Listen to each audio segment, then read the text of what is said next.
Hello बच्चों, तो मुझे उम्मीद है आप सबकी तैयारी बहुत अच्छी चल रही होगी। आज की इस वीडियो में मैं आपके लिए लेके आया हूं टॉपिक थर्मल एक्सपेंशन। तो आज हम रिवाइज करने वाले हैं थर्मल एक्सपेंशन से रिलेटेड सारे के सारे कॉन्सेप्ट, ठीक है। और इसी टॉपिक के न्यूमेरिकल्स में आपके लिए लेके आऊंगा अगली वीडियो में, जो कि आपको इसी प्लेलिस्ट में मिलेगी। तो आप इस प्लेलिस्ट को सेव करके रख सकते हैं। पहले अगर आपने ये टॉपिक बहुत अच्छे से पढ़ा है तो आप इस वीडियो को 1.5x में भी देख सकते हैं, आपको समझ में सब कुछ आएगा। तो थर्मल एक्सपेंशन का मतलब क्या है बच्चों, कि जब हम किसी भी चीज को हीट करते हैं तो नॉर्मली हर एक चीज जो है, चाहे वो सॉलिड हो, लिक्विड हो, गैस हो, वो हीटिंग करने से एक्सपैंड हो जाती है। एक्सपैंड होने का मतलब क्या है? Increase in size, increase in size due to heating. इसी को हम क्या बोलते हैं बच्चों? थर्मल एक्सपेंशन बोलते हैं। कि गर्म करने से किसी भी बॉडी का जो साइज है वो इंक्रीज हो जाए, इस चीज को हम क्या बोलते हैं? थर्मल एक्सपेंशन बोलते हैं। क्या बात समझ में आई? तो तीन टाइप के एक्सपेंशन हमारे पास होते हैं। लीनियर एक्सपेंशन मतलब लेंथ इंक्रीज हो जाना, ठीक है। एरियल एक्सपेंशन मतलब एरिया इंक्रीज हो जाना, और वॉल्यूम एक्सपेंशन मतलब वॉल्यूम इंक्रीज हो जाना। तो सबसे पहले हम बात कर रहे हैं लीनियर एक्सपेंशन की बच्चों। लीनियर एक्सपेंशन, तो लीनियर एक्सपेंशन क्या है? लीनियर एक्सपेंशन का मतलब है चेंज इन द लेंथ या इंक्रीज इन द लेंथ, ठीक है। Increase in the length due to heating, increase in the length due to heating is called linear expansion. क्या बात समझ में आई? तो मान लिया मेरे पास ये कोई कंडक्टर की रॉड है या कोई सॉलिड है मेरे पास, ठीक है, जिसकी लेंथ है L। मैंने इसको क्या किया बच्चों? मैंने इसको हीट कर दिया, है ना। केमिस्ट्री में आप ट्रायंगल से हीट को दिखाते हैं। तो अगर मैंने इसको हीट किया तो ये तो थी इसकी मान लिया लेंथ L, लेकिन अब इसकी लेंथ L में थोड़ा सा क्या हो जाएगा? इंक्रीज हो जाएगा। मान लिया डेल्टा L, यहाँ पे इसकी लेंथ क्या हो गई? इंक्रीज हो गई। क्या बात समझ में आई? तो अब इसकी जो फाइनल लेंथ है वो ये सारी मिला के मैं मान लेता हूं L डैश। तो क्या आप देख सकते हो यहाँ पे L डैश यानी इसकी जो फाइनल लेंथ है वो किसके बराबर होगी? L plus delta L। क्या बात समझ में आई? तो यहां पे आपको जो फॉर्मूला याद रखना है वो डेल्टा L के लिए याद रखना है। Delta L is equal to alpha L delta T। Alpha L delta T, alpha है बच्चों यहाँ पे coefficient of linear expansion, coefficient of linear expansion, ठीक है। L है यहां पे इनिशियल लेंथ, इनिशियल लेंथ, ठीक है। इसके अलावा डेल्टा टी क्या है यहाँ पे? Change in temperature. आपने टेम्परेचर कितना बढ़ा दिया, वही है आपका डेल्टा टी। तो यहां से delta L is equal to alpha L delta T. ये जो अल्फा है बच्चों वो हर मटेरियल के लिए अलग अलग होता है। कुछ मटेरियल जो होते हैं वो थोड़ी सी हीट से ज्यादा एक्सपैंड कर जाते हैं, कुछ होते हैं जो बहुत सारी हीट देने पे भी अच्छे से एक्सपैंड नहीं करते। तो उसी मटेरियल पे डिपेंड करेगा अल्फा। वैसे अल्फा टेम्परेचर पर भी डिपेंड करता है, लेकिन हम अल्फा किसी एक मटेरियल के लिए कांस्टेंट मान के ही चलेंगे अपने सिलेबस में। क्या बात समझ में आई? अब मैं यहाँ पे अगर एल डैश का फॉर्मूला निकालने की कोशिश करूं, मतलब फाइनल लेंथ का, तो वो होगा एल प्लस डेल्टा एल। कितना है मेरे पास? Alpha L delta T. तो यहां पे मैं बोल सकता हूं एल डैश किसके बराबर हो जाएगा? एल मेरा कॉमन आ जाएगा और अंदर क्या बचेगा? 1 प्लस अल्फा डेल्टा टी। इसको आप ही रखोगे याद बच्चों, ठीक है। L into 1 plus alpha delta T.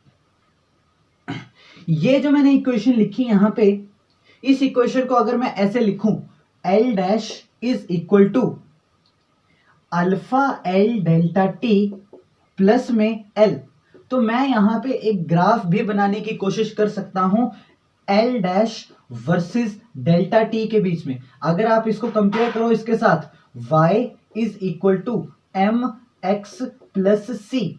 यहां पे ये वाली जो इक्वेशन होती है वो स्ट्रेट लाइन की इक्वेशन होती है और y और x के बीच ये इक्वेशन बनती है। तो यहां पे l डैश और t के डेल्टा t के बीच में मैं एक ग्राफ बनाने की कोशिश कर रहा हूं। तो ये जो m है उसका काम कौन करेगा? ये अल्फा इंटू एल। और ये c जो y इंटरसेप्ट है उसका काम कौन करेगा? ये ओरिजिनल लेंथ या इनिशियल लेंथ। तो देखो जरा क्या बनेगा यहाँ पे। मैं यहाँ पे लिख रहा हूं l डैश और यहाँ पे लिख रहा हूं डेल्टा t। तो इसके लिए जो ग्राफ बनता है वो कुछ ऐसा बनता है। मतलब ओरिजिन से पास नहीं होता। ये जो डिस्टेंस है बच्चों, इसी को हम वाई इंटरसेप्ट कहते हैं, और यहाँ पे वाई इंटरसेप्ट का काम कौन कर रहा है, एल। ठीक है, तो ये ओरिजिनल लेंथ है मेरे पास इतनी इतनी, और इसकी जो स्लोप होगी वो किसके बराबर होगी, अल्फा इंटू एल। एम को ही हम स्लोप बोलते हैं। क्या इतनी बातें समझ में आई आपको? ठीक है, तो ये बातें आपको ध्यान में रखनी है, ये बेसिक है लीनियर एक्सपेंशन का। अब हम कुछ वो बातें करेंगे जो कि लीनियर एक्सपेंशन से रिलेटेड है। ठीक है, इसको रब कर रहा हूं मैं, आप स्क्रीनशॉट ले सकते हैं। ठीक है,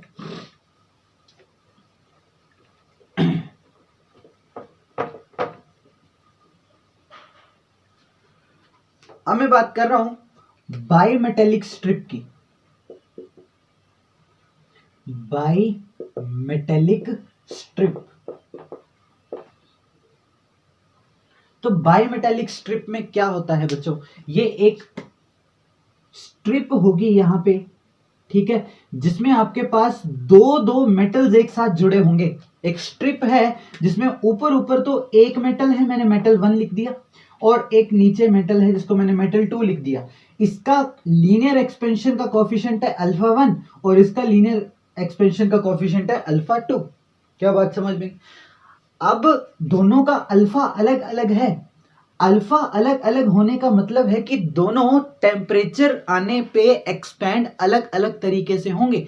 जिसका अल्फा ज्यादा होगा वो ज्यादा एक्सपैंड होना चाहेगा, जिसका अल्फा कम होगा वो कम एक्सपैंड होना चाहेगा। तो अगर मैं एज्यूम करूं यहां पे कि अल्फा 1 जो है वो ग्रेटर है अल्फा 2 से, तो होगा क्या यहां पे, अल्फा 1 अगर ज्यादा है मेरे पास और अल्फा 2 मेरे पास कम है, तो क्या होगा, अल्फा 1 जो है वो ज्यादा एक्सपैंड करना चाहेगा, अल्फा 2 जो वो कम एक्सपैंड करना चाहेगा। लेकिन दोनों एक साथ जुड़े हुए हैं तो इनको एक साथ ही एक्सपैंड होना पड़ेगा। तो यहां पे इनकी बेंडिंग हो जाएगी बच्चों, कुछ इस तरीके से ये बेंड हो जाएंगे।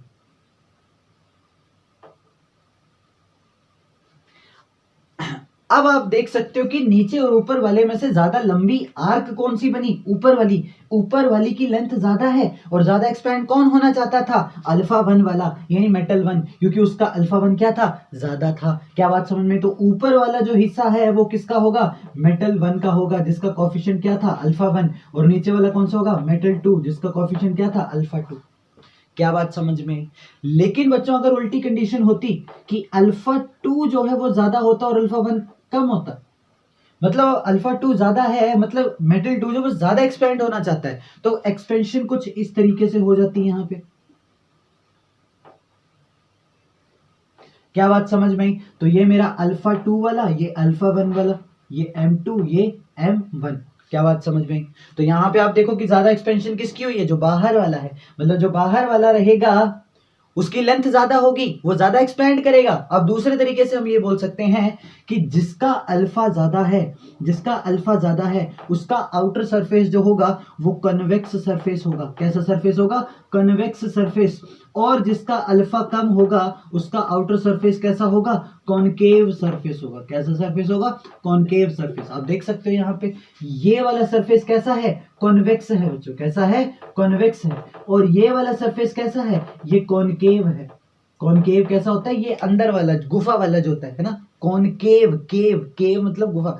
तो ये कॉनकेव और ये बाहर वाला कॉन्वेक्स। जबकि यहाँ पे ये वाला कौन सा बन गया, कॉन्वेक्स, और ये कौन सा बन गया, कॉनकेव। तो आपको ध्यान रखना है कॉनकेव वाला कौन सा होगा, जिसका अल्फा कम रहेगा। क्या बात समझ में आई? तो ये है बायोमेटेलिक स्ट्रिप में एक्सपेंशन किस तरीके से होती है, वो आपको याद रखना है। क्या बात समझ में आई? रब कर रहा हूं इसको। अब इसी में हम बात करते हैं थर्मल स्ट्रेस की। ठीक है, थर्मल स्ट्रेस।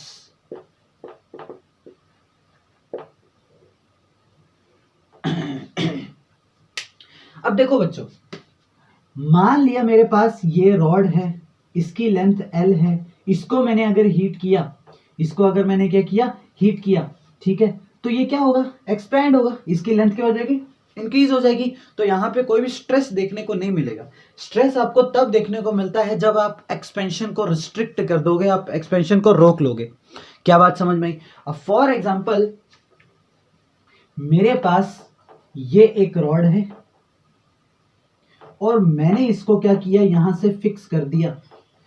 ये दो दीवारों के बीच इसको क्या कर दिया, फिक्स कर दिया, ये रिजिड वॉल्स हैं मान लिया, और ये इसकी लेंथ क्या है, L है, और अब मैं इसको हीट कर रहा हूं। अगर मैं अब इसको हीट करूंगा, ये एक्सपैंड करना चाहेगा, लेकिन ये दीवारें इसको एक्सपैंड करने नहीं देंगी। यहां से ये एक्सपैंड होना चाहेगा, लेकिन ये दीवारें यहां पे इसको क्या कर देंगी, कंप्रेस कर देंगी, जिसकी वजह से यहां पे एक स्ट्रेस जनरेट होगा, जिसको हम क्या कहते हैं, थर्मल स्ट्रेस। स्ट्रेस तभी जनरेट होता है जब आप एक्सपेंशन या कंप्रेशन को रिस्ट्रिक्ट कर लेते हो, रोक लेते हो। क्या बात समझ में? अब देखो इसको निकालेंगे कैसे हम लोग। देखो स्ट्रेस को मैं सिग्मा लिख रहा हूं, ये होता है फोर्स अपॉन में एरिया, ये आपने पढ़ा होगा। इसके अलावा स्ट्रेन, स्ट्रेन को मैं लिख रहा हूं यहां पे सिग्मा सॉरी एप्सिलॉन से, ठीक है। तो स्ट्रेन होता है change in length upon original length, change in length upon में ओरिजिनल लेंथ, और एक क्वांटिटी होती है मेरे पास modulus of elasticity, Young's modulus है यहाँ पे, ठीक है। वो होता है stress upon strain, stress upon strain. तो इसी फॉर्मूले से हम शुरुआत करेंगे कि यंग्स मॉडुलस ये एक मटेरियल की प्रॉपर्टी है जो स्ट्रेंथ ऑफ मटेरियल बताता है कि कोई भी बॉडी कितना अच्छे से स्ट्रेस लगा सकती है, ठीक है। तो यहाँ पे मेरे पास क्या है, Young's modulus is equal to stress thermal वाला अपॉन में स्ट्रेन डेल्टा एल, और मल्टीप्लाई में एल मैं यहां पे लिख रहा हूं अपॉन एल है तो एल ऊपर चला जाएगा, बात समझ में आई। तो यहाँ पे Young's modulus is equal to sigma thermal यानी thermal stress into L upon में डेल्टा एल का फॉर्मूला क्या सीखा हमने, delta L is equal to alpha L delta T. तो ये क्या हो जाएगा यहाँ पे, alpha L delta T, L से एल क्या हो जाएगा, कैंसल। तो यहां से मैं क्या बोल सकता हूं कि Young's modulus is equal to sigma thermal upon में अल्फा डेल्टा टी। क्या बात समझ में आई? तो यहां से मेरे पास जो थर्मल स्ट्रेस आएगा वो किसके बराबर आएगा, यंग्स मॉडुलस जो कि मटेरियल की प्रॉपर्टी आपको गिवन होगा, ठीक है, अल्फा डेल्टा टी। अल्फा क्या है यहाँ पे, coefficient of linear expansion, delta T क्या है यहाँ पे, चेंज इन टेम्परेचर, और वाई क्या है यहाँ पे, यंग्स मॉडुलस मटेरियल की प्रॉपर्टी। क्या बात समझ में आई आपको? तो ये है आपका थर्मल स्ट्रेस। मान लिया आपको ये कंप्रेसिव फोर्स पूछ रहे हैं, तो आपको पता है स्ट्रेस किसके बराबर होता है, फोर्स अपॉन में area is equal to Y alpha delta T. तो फोर्स किसके बराबर हो जाएगी, ये Y A alpha delta T. तो यहां से आप फोर्स भी निकाल सकते हो। क्या बात समझ में? ठीक है, तो यह है आपका थर्मल स्ट्रेस जो कि आपको याद रखना है। इसके बाद हम बात करते हैं पेंडुलम के टाइम पीरियड को क्या फर्क पड़ेगा हीटिंग करने से, एक्सपेंशन होने से। तो देखो बच्चों जरा, टाइम पीरियड ऑफ पेंडुलम की अगर मैं बात करूं, time period of a pendulum, ठीक है। तो अगर ये मेरे पास एक पेंडुलम है, ठीक है, जिसकी लेंथ कितनी है स्ट्रिंग की, L, ठीक है। तो इसका जो टाइम पीरियड का फॉर्मूला होता है वो आपको पता होगा 2 pi under root L upon में G। ये L क्या है यहाँ पे, लेंथ ऑफ स्ट्रिंग। अब आपको पता है कि जैसे ही मैं इस स्ट्रिंग को हीट करूंगा, हीट करने से टेम्परेचर क्या होगा, इसका ज्यादा होगा। टेम्परेचर अगर ज्यादा होगा तो क्या होगा, थर्मल एक्सपेंशन होगी, इसकी लेंथ जो है वो क्या कर जाएगी, इंक्रीज कर जाएगी, और लेंथ अगर इंक्रीज करेगी तो टाइम पीरियड भी क्या कर जाएगा, इंक्रीज कर जाएगा। क्यों? Because time period is proportional to length. क्या बात समझ में आई? यानी लेंथ के इंक्रीज करने से टेम्परेचर इंक्रीज करेगा, तो टेम्परेचर जैसे ही बढ़ाएंगे हम लोग, टेम्परेचर सॉरी टाइम पीरियड, ठीक है, टेम्परेचर इंक्रीज करने से लेंथ इंक्रीज करेगी, और लेंथ इंक्रीज करने से टाइम पीरियड भी क्या कर जाएगा, इंक्रीज कर जाएगा। टाइम पीरियड इंक्रीज कर जाएगा तो मैं बोल सकता हूं पेंडुलम जो है वो स्लो हो जाएगा। पेंडुलम जो है वो क्या हो जाएगा, स्लो हो जाएगा, क्योंकि इसका टाइम पीरियड ज्यादा हो चुका है। टाइम पीरियड ज्यादा होने का मतलब पहले ऐसे ऐसे ऐसे जल्दी चल रहा था, अब ये धीरे धीरे चल रहा है। टाइम पीरियड इसका ज्यादा हो गया है। पहले ये 1 सेकंड में एक चक्कर करता था, अब शायद 4 सेकंड में ये चक्कर कर रहा है। टाइम पीरियड ज्यादा हो गया, यानी ये कैसा हो गया, स्लो हो गया। कैसा हो गया, स्लो हो गया। ठीक है, आगे बात करते हैं। अगर मैंने इसको हीट नहीं किया, कूल कर दिया, ठंडा कर दिया, तो ठंडा करने से टेम्परेचर क्या हो जाएगा, इसका कम हो जाएगा। टेम्परेचर कम हो जाएगा तो लेंथ कम हो जाएगी, इसकी कंप्रेशन हो जाएगी, कंप्रेशन हो जाएगी तो टाइम पीरियड क्या कर जाएगा, कम हो जाएगा। टाइम पीरियड कम हो जाएगा यानी ये क्या हो चुका है, फास्ट हो चुका है। क्या हो चुका है, फास्ट हो चुका है। यहाँ पे जो चेंज इन टाइम पीरियड की अगर मैं बात करूं यहाँ पे, ठीक है, तो यहाँ पे थोड़ा नोटेशन ध्यान से देखना। डेल्टा टी को मैं लिख रहा हूं change in time period, change in time period, और डेल्टा थीटा से मैं यहां पे दिखाऊंगा change in temperature, change in temperature. क्या बात समझ में? और टी से हम दिखाएंगे यहाँ पे इनिशियल टाइम पीरियड कितना था, इनिशियल टाइम पीरियड। तो हम यहाँ पे फॉर्मूला देखने की कोशिश कर रहे हैं चेंज इन टाइम पीरियड की। सो डेल्टा टी होता है half alpha delta theta into में टी। हाफ अल्फा क्या है, coefficient of linear expansion, delta theta क्या है, चेंज इन टेम्परेचर, और टी क्या है यहाँ पे, इनिशियल टाइम पीरियड। क्या बात समझ में आई? तो जब टाइम पीरियड टी था तो चेंज इन टेम्परेचर कितना, sorry change in time period कितना हो गया, change in time period delta T. जब टाइम पीरियड टी था तो कितना टाइम पीरियड चेंज हो गया, डेल्टा टी चेंज हो गया यहां से। अगर मैं बात करूं टाइम पीरियड 1 यूनिट होता तो चेंज इन टाइम पीरियड कितना हो जाता, डेल्टा टी अपॉन टी। और अगर मैं किसी टाइम टी की बात करूं, इसके लिए अगर आपको चेंज इन टाइम पीरियड निकालना है तो वो कैसे निकलेगा, delta T upon T multiply में टी। क्या बात समझ में आई?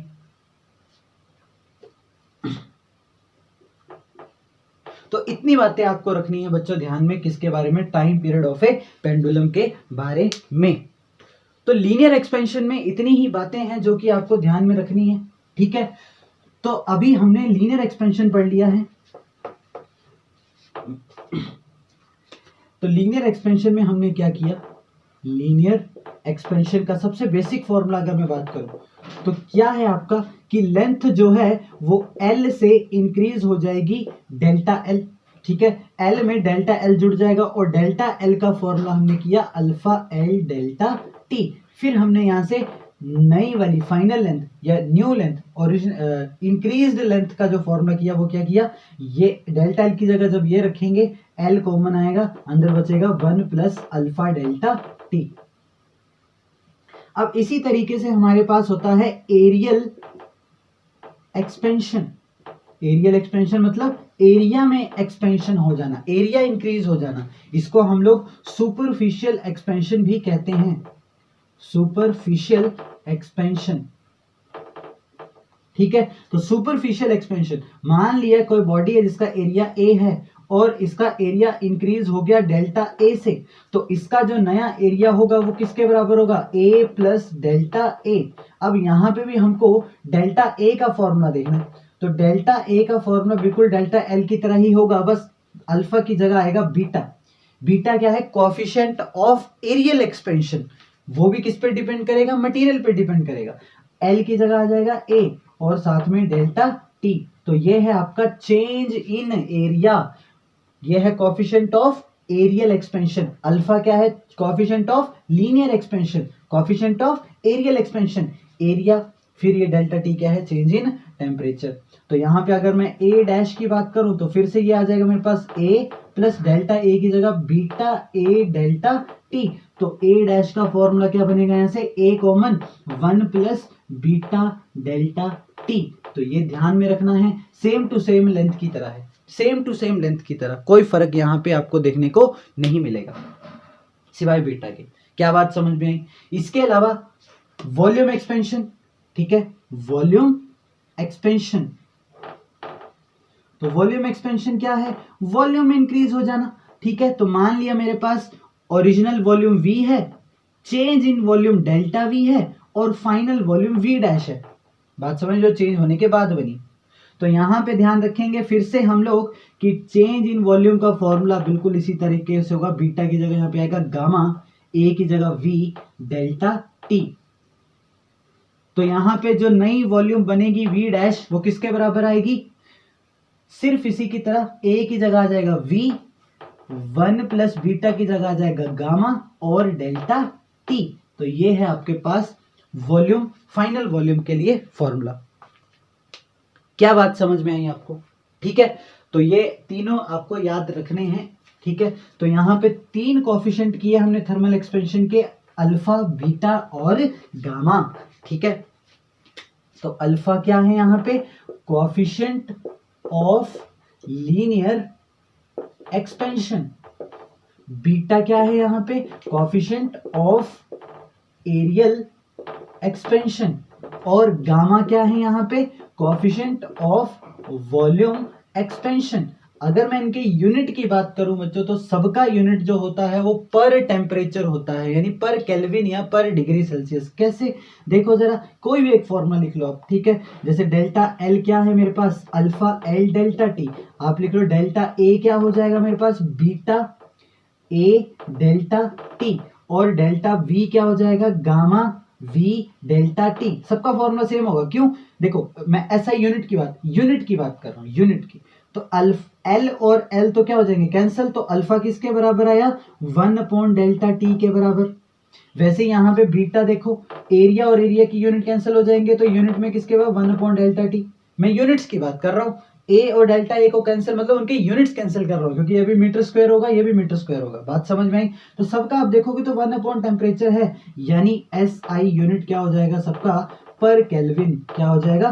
पर केल्विन। यहीं से आप डायमेंशनल फॉर्मूला भी इसका निकाल सकते हो। इसके अलावा इन तीनों के बीच रिलेशन आपको ध्यान रखना है। अल्फा जो बीटा होता है आपका, beta is equal to 2 times alpha, और जो गामा होता है वो आपका 3 टाइम्स अल्फा होता है। तो अगर मैं रेशो देखूं अल्फा, बीटा और गामा के बीच में, तो ये क्या होगा? 1:2:3। तो इतनी बातें आपको थर्मल एक्सपेंशन में ध्यान रखनी है बच्चों। ठीक है, इस वीडियो को आपने देख लिया होगा, नोट्स बना लिए होंगे। ठीक है, नेक्स्ट वीडियो में मिलते हैं जहां पे हम इसके बहुत अच्छे अच्छे न्यूमेरिकल्स करेंगे। ठीक है, इसी प्लेलिस्ट में सारी की सारी वीडियोस आपको मिलती जाएंगी, जिसका नाम नीट जेईई 2023 रिवीजन सीरीज है। इसमें मैं आपको सारी की सारी वीडियोस और सारे के सारे चैप्टर्स की वीडियोस, फिर न्यूमेरिकल्स, पहले कॉन्सेप्ट, फिर numerical concept, numerical concept, numerical, इस तरीके से देता रहूँगा। ठीक है, सो आप इस प्लेलिस्ट को सेव कर लें। So thank you so much, love you.